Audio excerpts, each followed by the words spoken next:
Hello, everybody. How are you today? Hey guys, we have something different for you this week. I've been dealing with a death in the family, so we didn't have a lot of time to do prep for the episode, but we did want to have something out for you. So this week, as you can see, I have not been home very much the last several days, and The cats are missing her. yes. So, it doesn't take a lot of preparation to do the circle time stuff because it's just you reading a book to me. Yes, and you commenting as you see fit. Yeah. We're going to put part 1 and part 2 out. Part 1 was on the Patreon originally, but we'll put it in the regular feed right now. So you're going to get 2 episodes if you didn't listen to part 1. I'm just going to put this intro in front of both of them. Okay. So some lucky people will get to hear this twice. I see.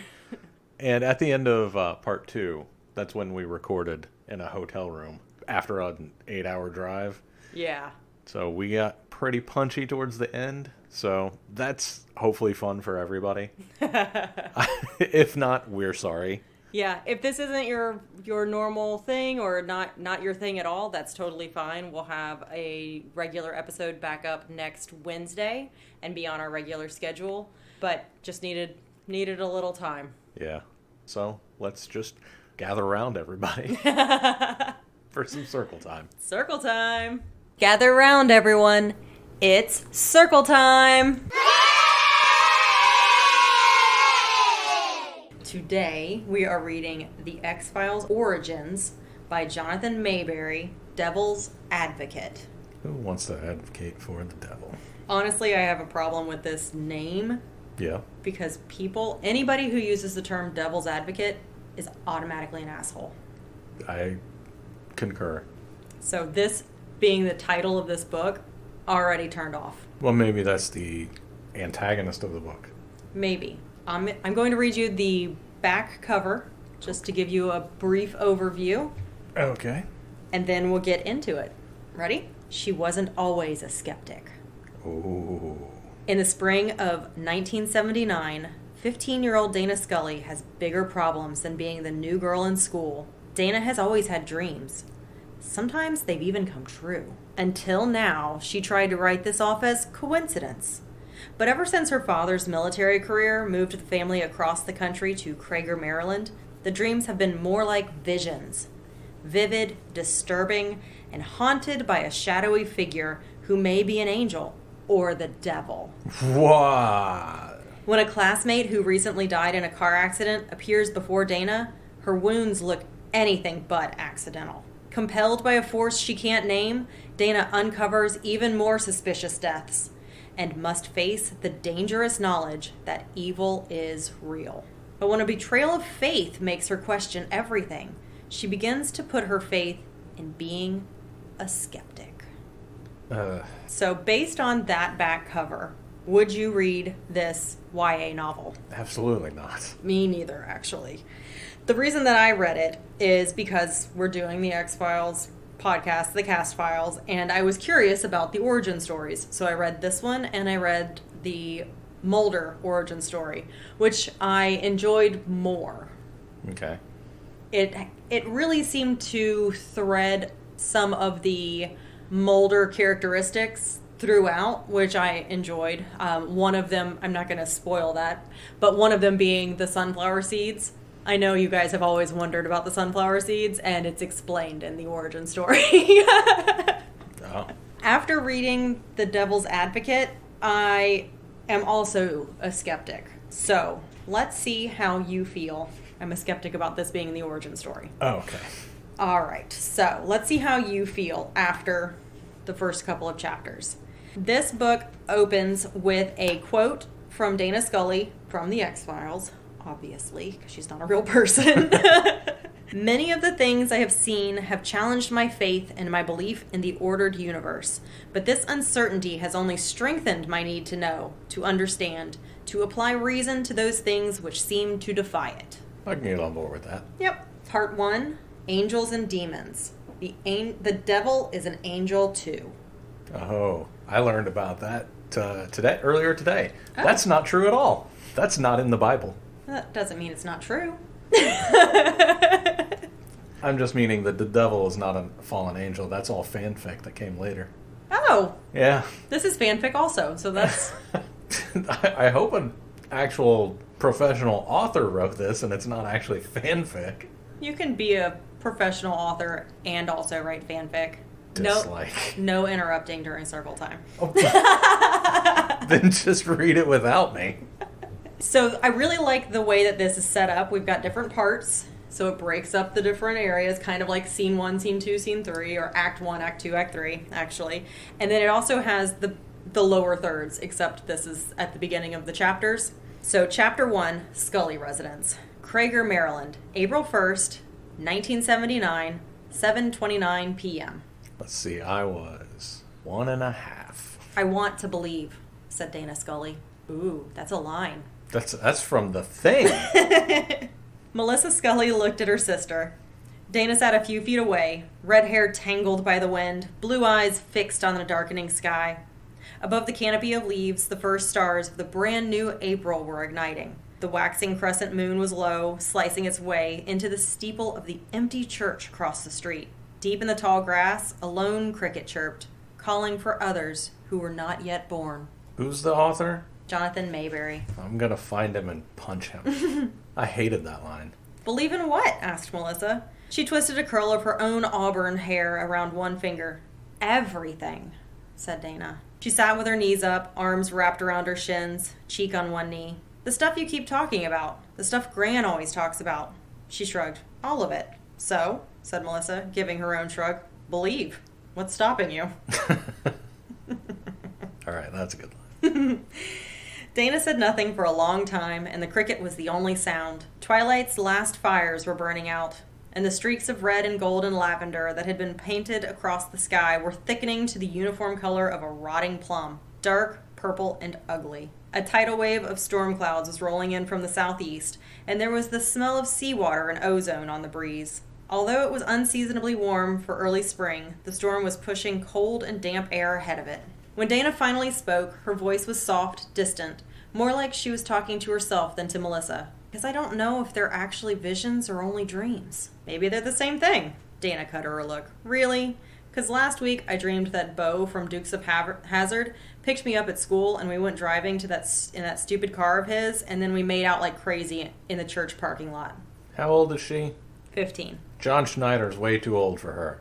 Also, real relevant, this book came out in 2017. I don't know what this guy looks like. You don't know? No. Bo Duke? No. I have no idea what this guy looks like. You think children, or teenagers, reading this YA novel in 2017 have any idea who this is referencing? Okay, but it's referencing 1979, so you can't just not have... You can't. She can't be talking about, like, what's a guy that's now? Danny Rodriguez. She can't be talking about Danny Rodriguez. No, but it would have been fine if she had just mentioned some guy at school. I suppose so. You never made out with anyone. That's my point, and when I do, if I do, are you going to sit there and tell me it'll be with some grown-up guy on a TV show? He's old. He's like 20 or something. So it would be illegal, too. You can't tell me I'm seeing my own future. Melissa laughed. Okay, so maybe not all dreams are prophecies, but some are, and sometimes those dreams are really important. How do you know that? Dana asked. Everyone knows that. Dreams, some dreams, are our inner eyes opening to the possibilities of the infinite, Dana sighed. You always say stuff like that. They sat and watched the bruise-colored sky turn black. Way off to the south, there was a flash of lightning that veined the inside of the coming storm clouds. Thunder muttered far away. The first breezes came spiraling out of the night, whipping at the leaves and lifting the corners of their blanket. Melissa closed her eyes and leaned into the wind, smiling as it caressed her face. The wind faded slowly, and then it was still again, except for the lonely cricket that was beginning to sound desperate. Maybe if you tell me what the dream was about, said Melissa, turning to glance at Dana, then it could help you figure out whether it was a dream or a vision. Dana shook her head. Oh, come on. You've been in a mood all day long. It's clearly bothering you, so why not tell me? High above, somewhere in the dark, invisible against the sky, they heard the sudden flap of wings and the lonely, plaintive call of a crow. Dana shivered. Are you stressed out? No, I was just looking up how many episodes of Dukes of Hazzard had aired at this time, and only 9 had. I'm not cold. Oh, you distracted me. I was actually asking if you were stressed out because of the scene, not because of you playing on your phone. I wasn't playing on my phone. I was looking something up directly relating to this. Melissa reached out and put her hand on her sister's arm. Dana's skin was covered in goosebumps. Geez, you want to go in and get a sweater? I'm not cold, said Dana. Melissa frowned. Dana finally said, I dreamed I saw something bad. Her voice was small. It was younger than her 15 years. Melissa moved closer and put her arm around Dana's shoulders. What did you see? She asked. Dana turned to her. The moonlight revealed 2 pale lines on her cheeks, silver tear tracks that ran crookedly from eyes to chin. I dreamed I saw the devil. And that is the end of chapter 1. Chapter 2 is only 1 page. So, chapter 2, outside Scully residence, 10:07 p.m. The car crouched... God. The car crouched quietly at the curb. Lights off, engine off. 2 shapes sat on the front seat. There was a chill in the air, and they put collars turned up and hats pulled low. The street was silent, and a light rain fell, pattering on the hood of the car, plinking in puddles, hissing in the grass. The wet asphalt looked like a river of oil as it wound up and curved around the darkened houses. 2 shapes watched the Scully house, first in darkness and then lit by a last flash of distant lightning. She'll do, said the passenger, breaking the long silence.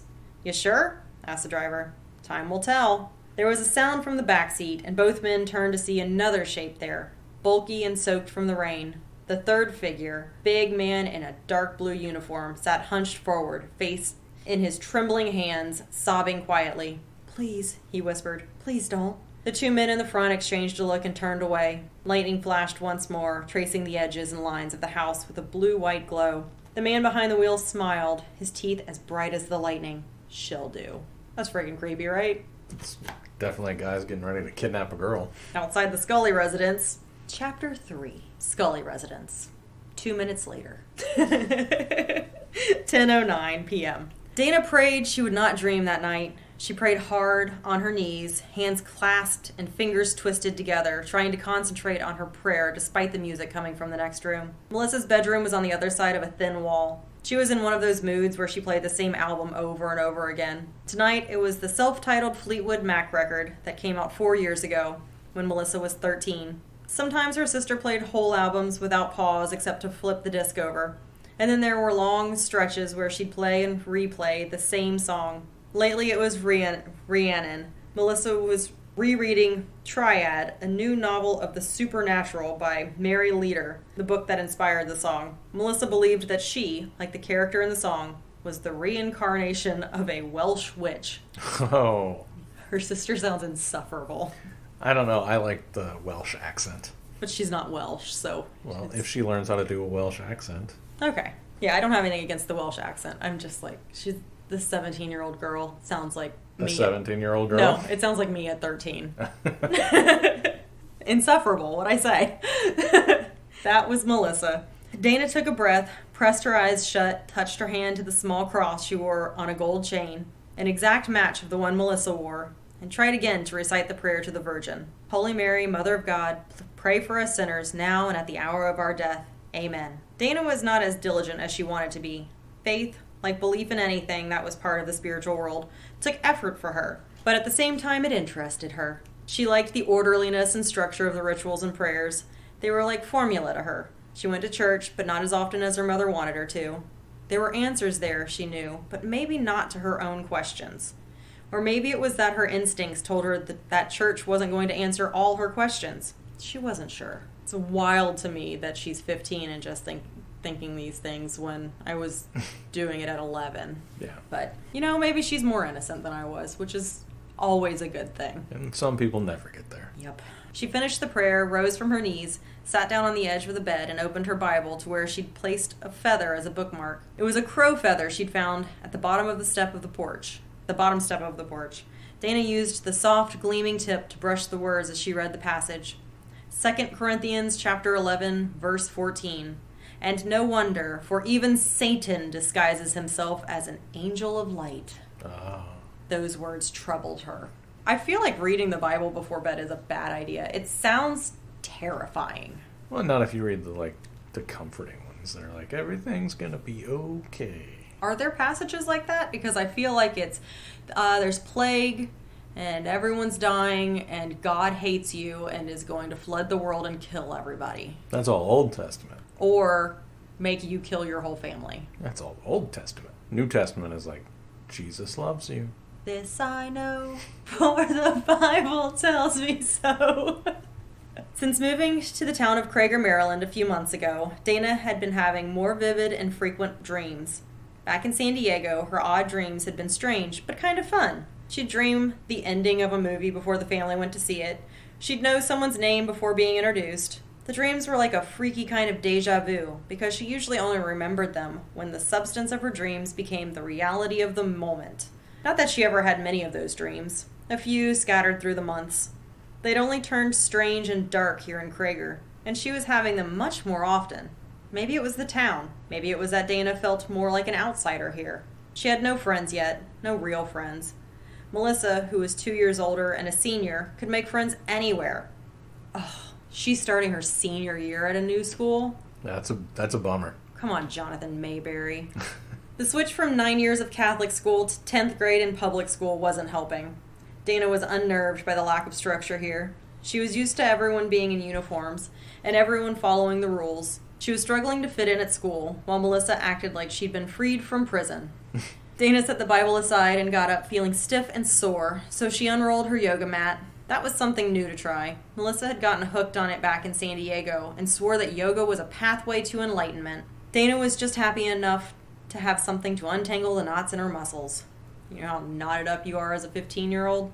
Yeah. The mountain pose was an easy place to start. She stood tall with her feet together, shoulders relaxed, weight evenly distributed through her soles, arms at her side. She took a deep breath and raised her hands overhead, palms facing each other with arms straight. She reached up toward the ceiling with her fingertips and held them there, concentrating on breathing and letting her muscles relax. Yoga was probably another thing the girls in school would think was weird. There was a definite animosity in school that anyone accepted as normal. That everyone accepted as normal. Sorry. Any and everyone. Which is something that you do not get in Catholic school.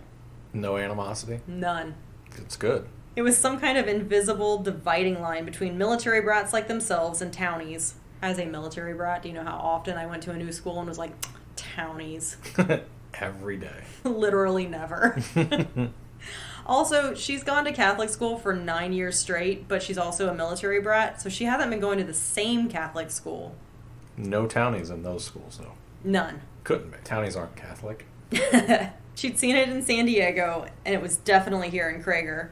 Although it never seemed to touch Melissa. Her sister was always able to go back and forth between those groups, and people just seemed to accept her and like her. It was never that easy for Dana. Oh. If anyone at school here knew that Dana was Dana was dreaming about lately, they'd really stay away.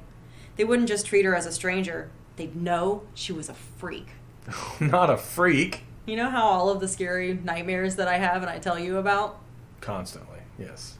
And how vivid they are? Yes. Never once have I been like, I can't tell anybody else. They're going to think I'm a freak. Well, I'm not a teenage girl, but I feel like, even as self-conscious as I was then and am now, they're just Dreams, nightmares. yeah. They're awful, but they're just dreams. That was why she'd kept the dreams to herself. After all, how could she ever explain that she'd seen the devil? Explain that to the Catholics. They'll believe you. She hadn't told Melissa the whole truth tonight either.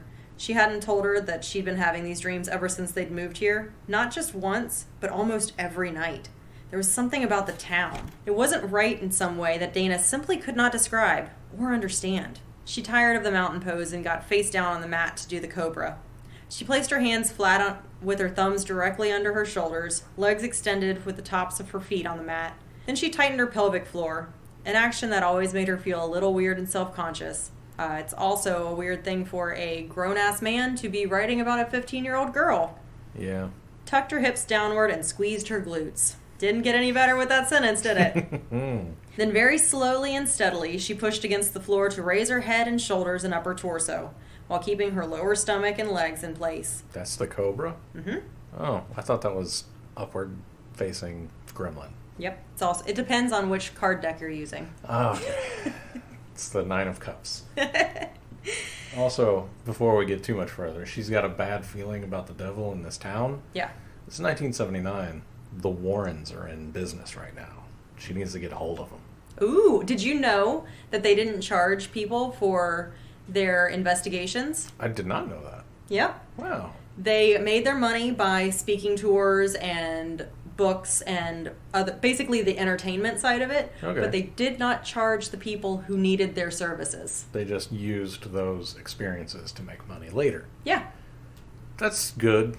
You know, it's not exploiting the people in need in the moment. It's making them think that they need you. I would be much more inclined to invite them into the house for free than for $500. Yes. And I would feel much better if they came in and said, oh no, it's just the pipes settling. I would feel better about that too. I just wonder how often that actually happened. I don't know. In the Conjuring movie, they tell a lot of people that it's just noises. In the Conjuring movie, Ed Warren's not a pedophile. That is true. They do skip that part. Yeah. Okay, so she's doing yoga. She's doing yoga in a way that if I didn't know what these movements were, I could follow along and do them now. Yeah. Blind. They're really describing what she's doing with her body. Yeah. Explicitly. Yeah. At the point of maximum lift, explicitly. She tried to push her chest toward the opposite wall. The idea was to do the movement, relax and repeat, but she held it, feeling the muscles in her lower back unclench. There were 2 small pops as something in her spine moved into place. That shift deflated a ball of tension that had been sitting in her lower back all day. Okay, so maybe there was something to the yoga stuff after all.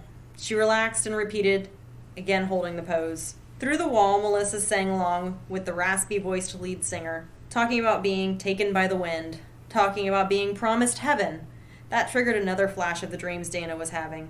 The dreams were different, and they came in fragments, like she was trying to adjust an antenna on a TV station just out of range. Or conduit. Oh. There were bits of images, snatches of words, and no real story in any of them. One thing was constant, though, and it made Dana feel strange, confused, and even a little guilty. In her dreams, the devil always looked like an angel. So pure and handsome. Like Dana... David Bowie. Yes! Or Tilda Swinton. Or Tilda Swinton. I'm just mentioning Bowie because the DC comic Lucifer, where it's literally the devil, they drew him to look like David Bowie on purpose. Because that's who they thought the devil would look like. Oh, I'd be taken. What? Dana knew that Lucifer had been the angel of light. It was confusing because in Catholic school she'd always imagined the devil was hideous and ugly. What if he wasn't? What if he was beautiful? Like David Bowie? Maybe, she thought, that would explain why it was easy for some people to fall under his spell. The angel she dreamed about had kind eyes and gentle hands and a smile that was a little sad. Aww. He sat on the edge of her bed and whispered secrets to Dana, secrets she could not remember when she woke up. But she knew it was important to the devil that she believed him, that she believed he was not evil, that he was misunderstood. This sounds like grooming. This sounds like Mulder.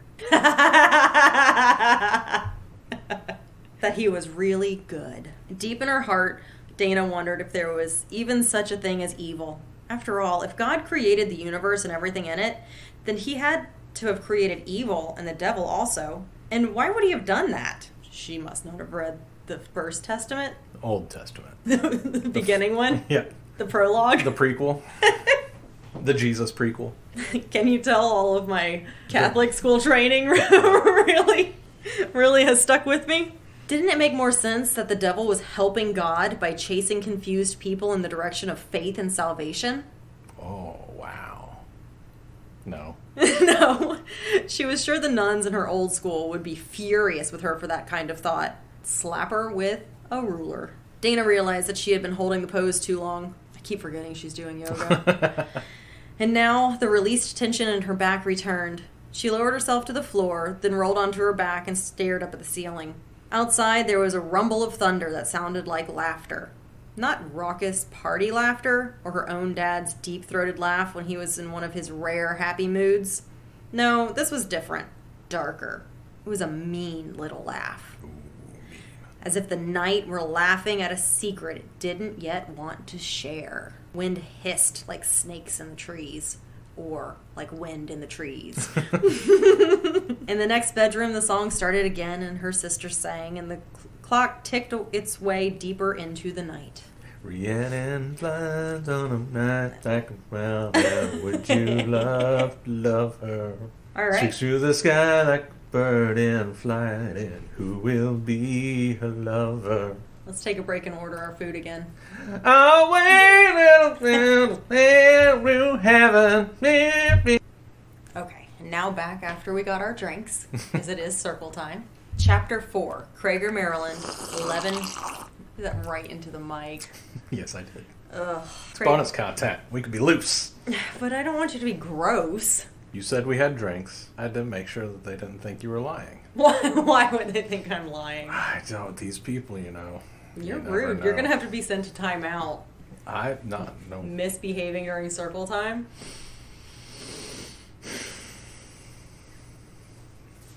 Yep. Just sit there quietly and pout.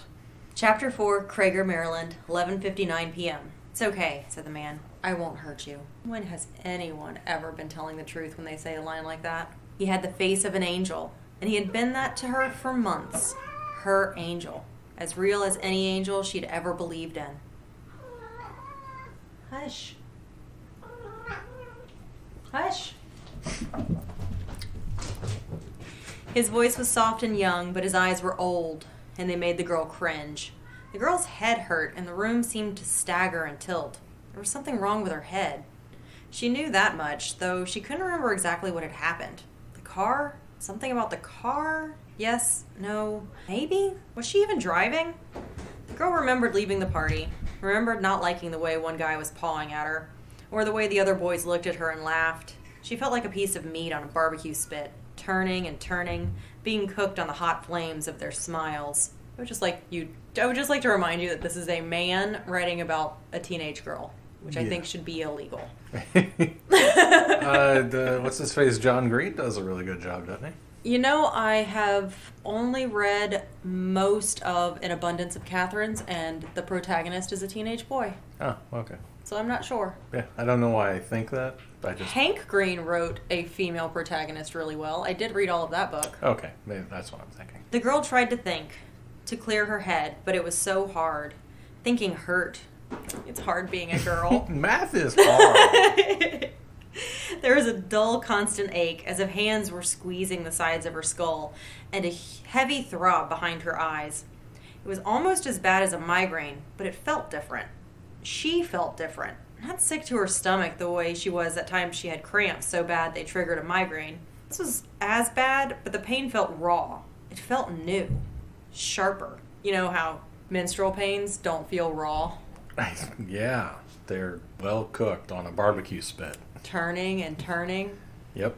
With a jolt, she realized that her thoughts were sliding away from the moment, and she jerked out of the semi-daze. She was in the corner with nowhere else to go. Her shoulders bumped against the wall, and it was cold. There was dust and trash on the floor. It's okay, little sister, said the man. The angel. And she had to blink several times to clear her eyes so she could see him. See his weirdly old-looking eyes and his mean smile. Why are you doing this? She asked. Her voice was a rusted chain creak that didn't even sound like her. Her throat hurt, too. Had she been screaming? Was that why her voice sounded like that? Maybe. Screaming seemed like something she wanted to do. Something that maybe she should do? Not doing anything, said the angel. It's you who offered this gift to me. It's you who are helping to bring about the dawn of the Red Age. No. A grown-ass man telling an underage girl that she is offering herself as a gift to him. Oh, bringing about the dawn of the Red Age. No, she barked. The arms of paradise are open wide to embrace you, to thank you, to accept such a wonderful gift, so freely given. Told you it sounds like grooming. Please, she said. And then she realized that her legs were bending, that her traitor knees had buckled. She sank down before him as he approached. Behind him, through the cracked window glass, she could see the glare of headlights. Fixed, parked. Her mom's car? Had he brought the car here, or had she driven here? The girl wasn't sure. All she knew was that if the car was here, that she was in so much trouble because it was late. Not by the clock, though it was late enough there too.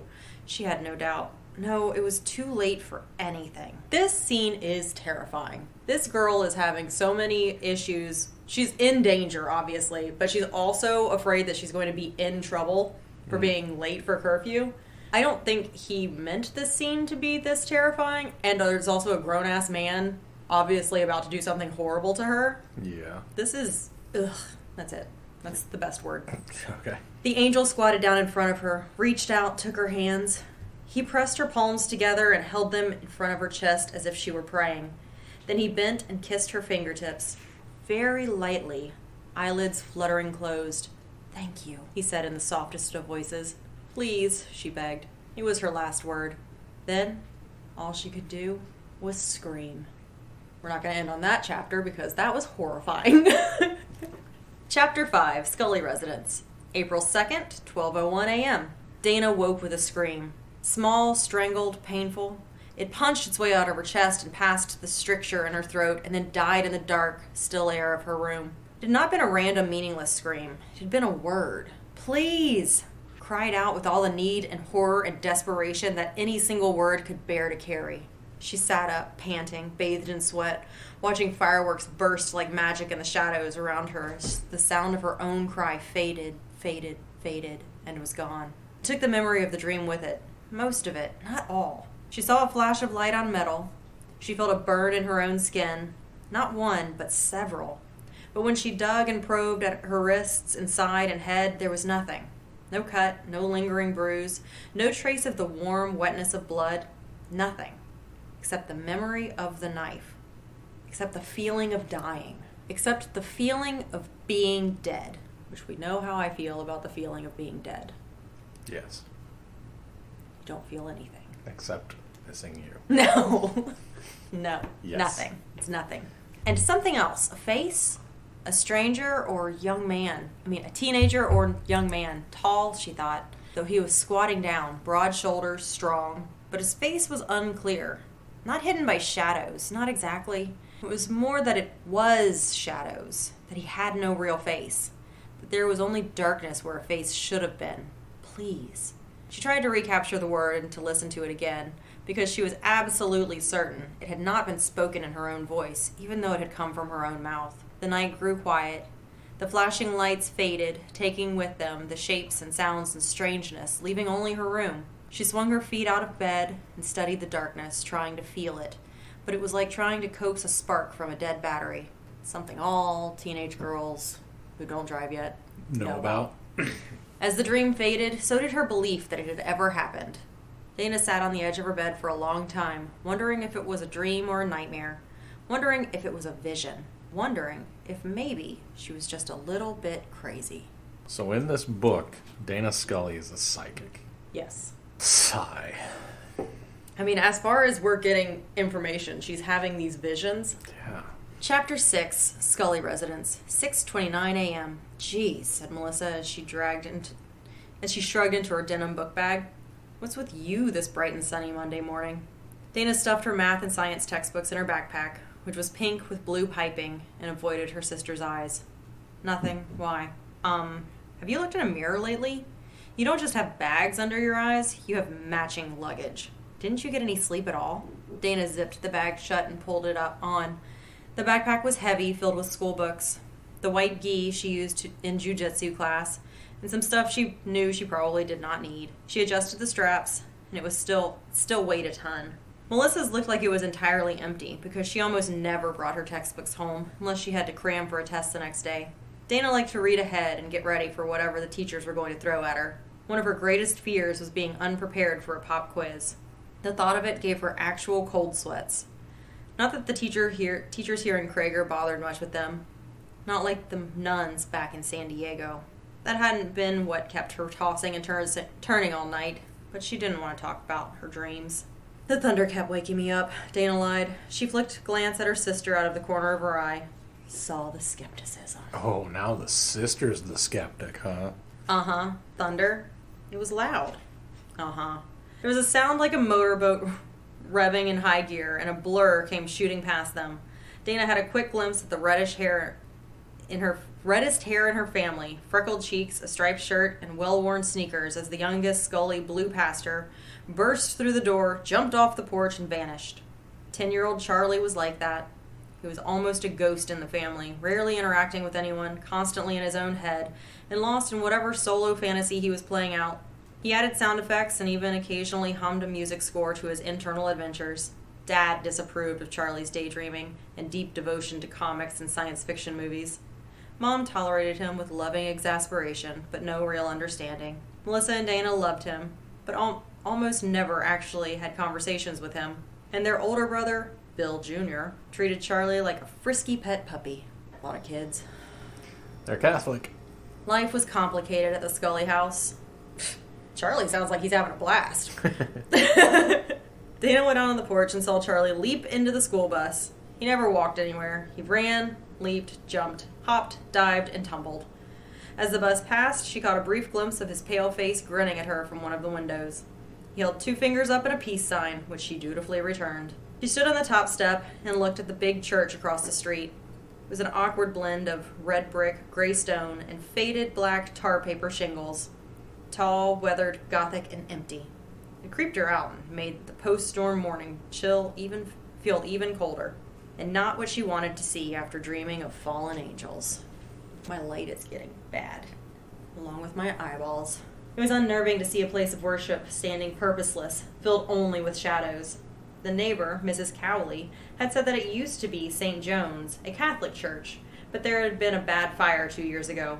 Several people had died there, including 2 nuns, the priest, and 5 people from the congregation. It is a bad fire.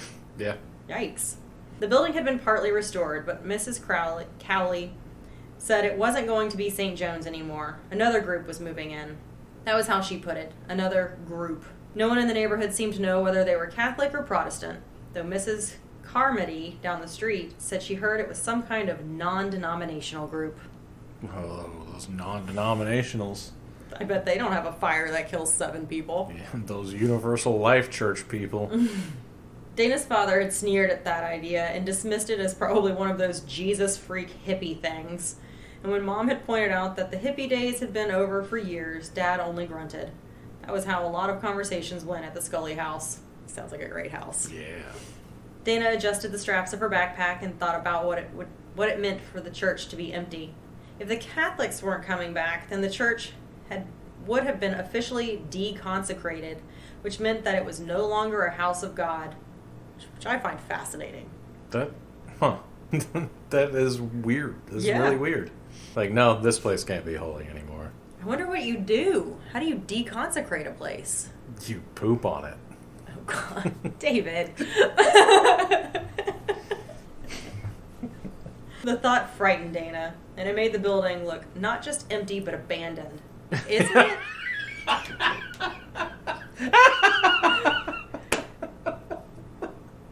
Not just empty, but also had no people in it. And no one was coming back. And only half rebuilt. What? By people and God. She never saw the construction workers who were supposed to be restoring it. Sometimes she heard hammering and electric saws, but never saw people. So weird. So scary. You're an idiot, she told herself. Stop it. Melissa came out on the porch. She wore an electric blue sweater that made her red hair catch fire. Us? Not today, Missy, said Dana.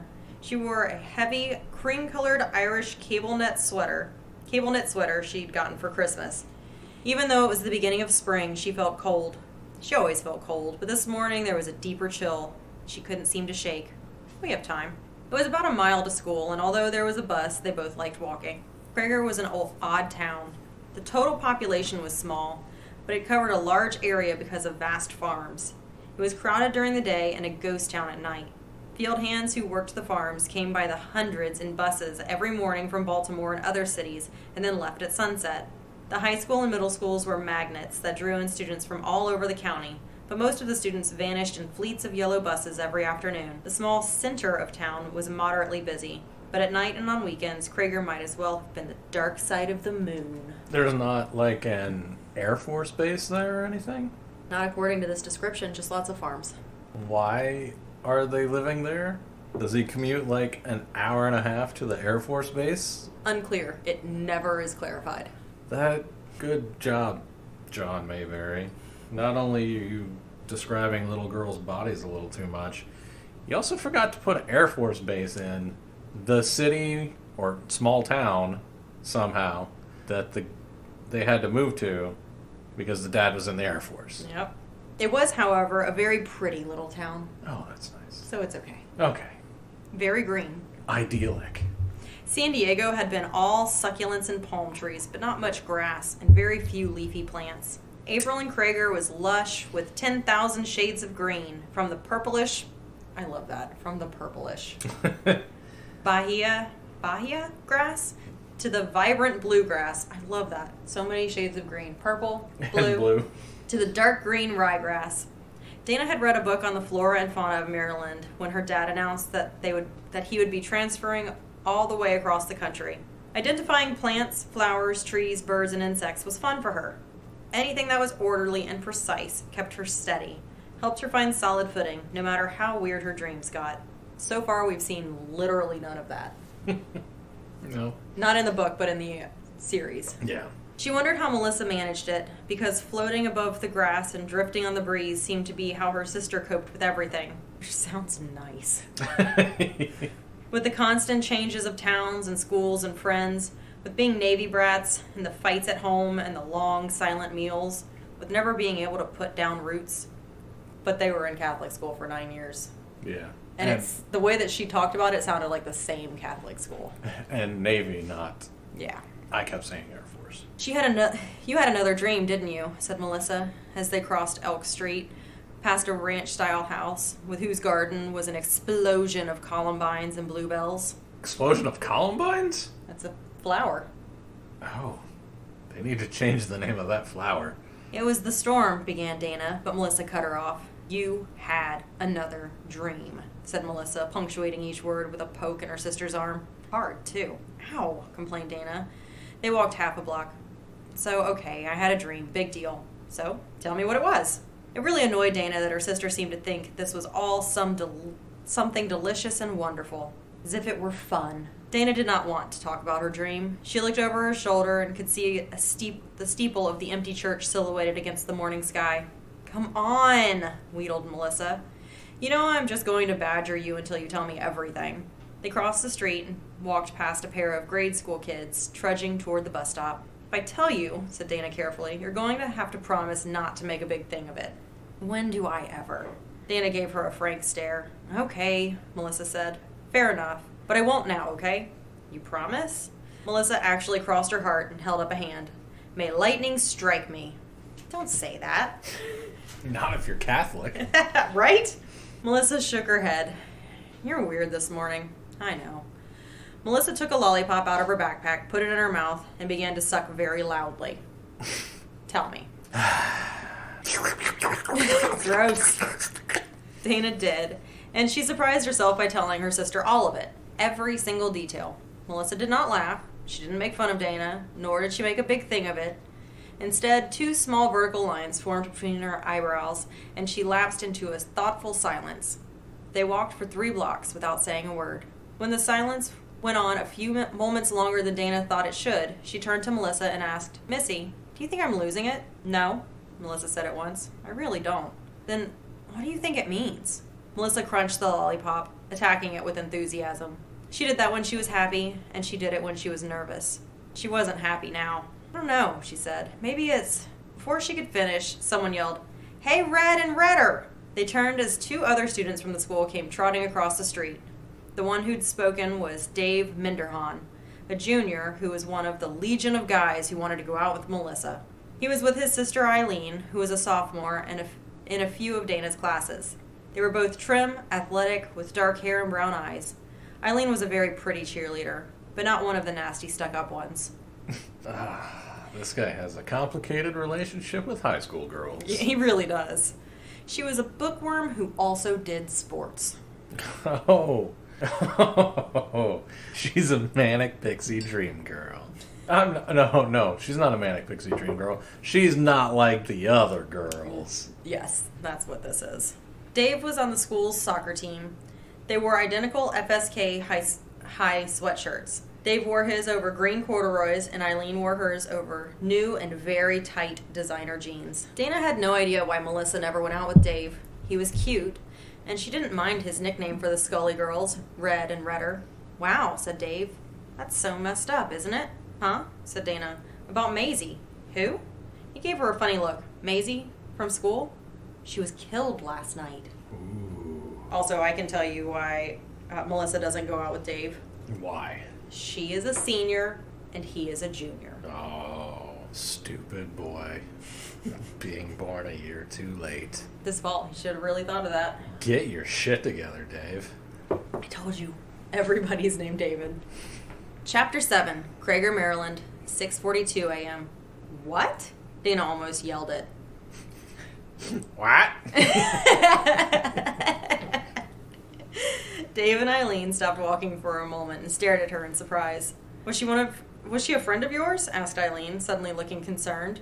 And then she shot her brother a stern look. That's your problem, you goon. You drop stuff like that on people with no warning. Dave put his hands up as if trying to back away from her rebuke. Whoa! How did I know Dana and Maisie were friends? Jeez, Red, I'm so sorry. I'm so sorry. Well, excuse me.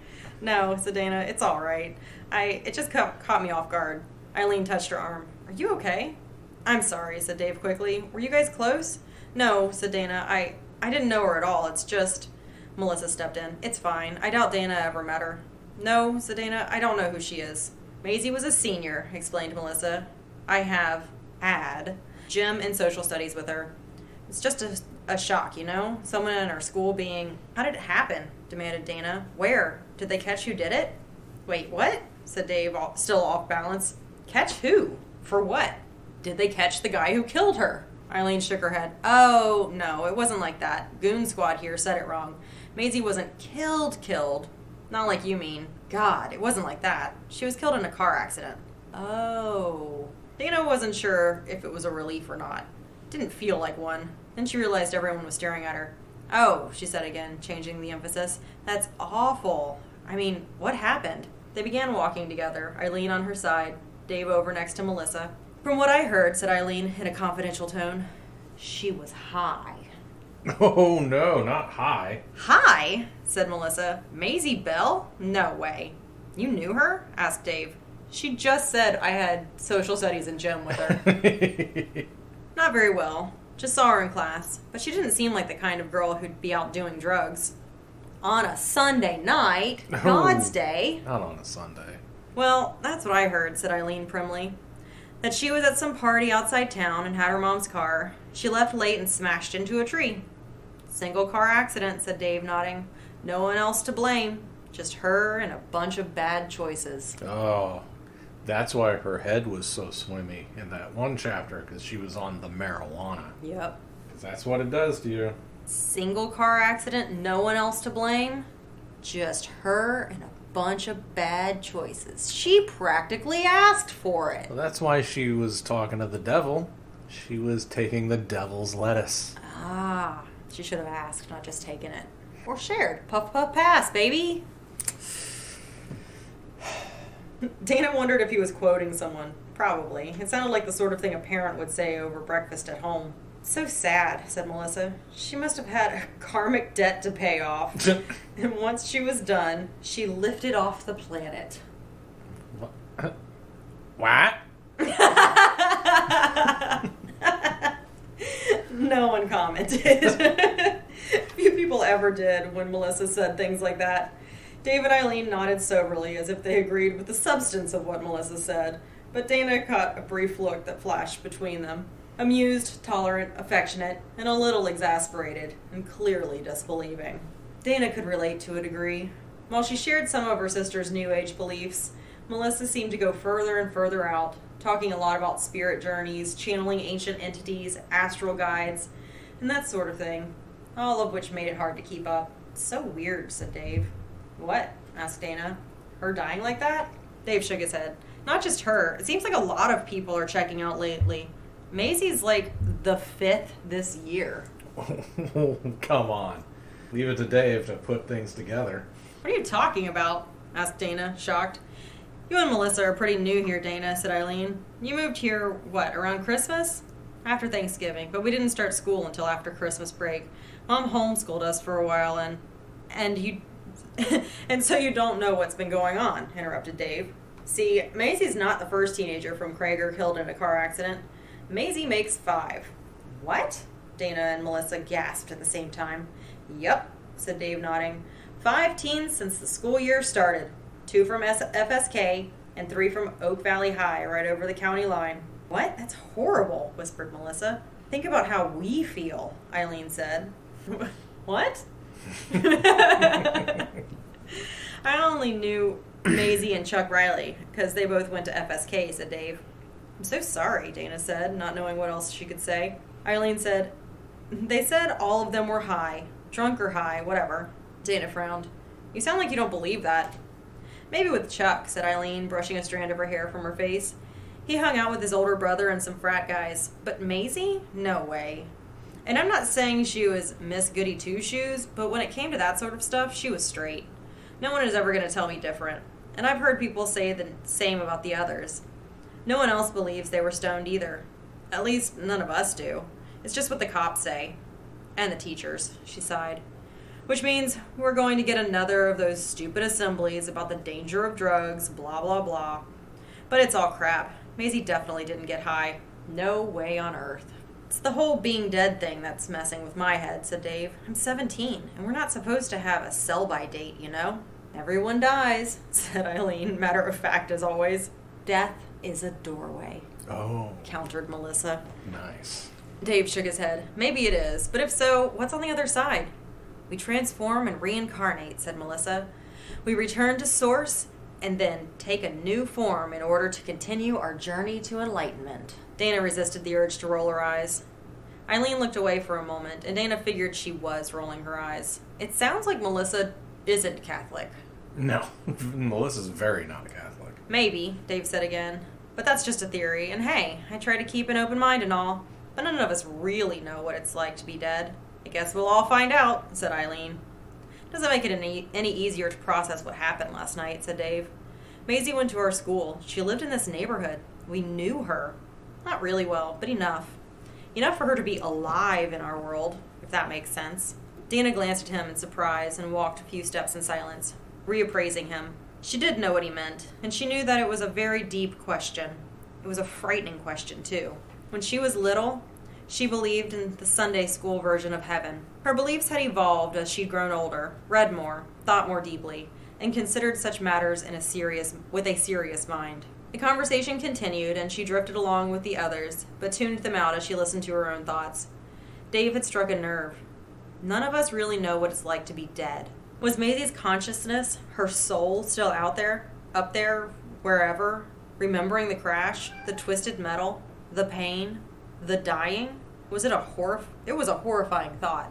Was it a horrifying thought? Yes, Kristen, it was. They talked about Daisy all the way to school. To Dana, it felt like death was walking right behind them the whole way. Whoa. And that's where we're going to stop it for today. Circle time's over, everybody. For today, I don't have anything else to say. Circle time's over for today. You don't have anything to be like, hey, make sure you go rate and subscribe and do all the things, babies. Our cast heads. Our cast heads. Our casties. Well, I will come back to you with Chapter 8 shortly, but you can do the wrap-up part because I don't do that part, so I don't know what to say. Come on back, cast heads. For more circle time later on.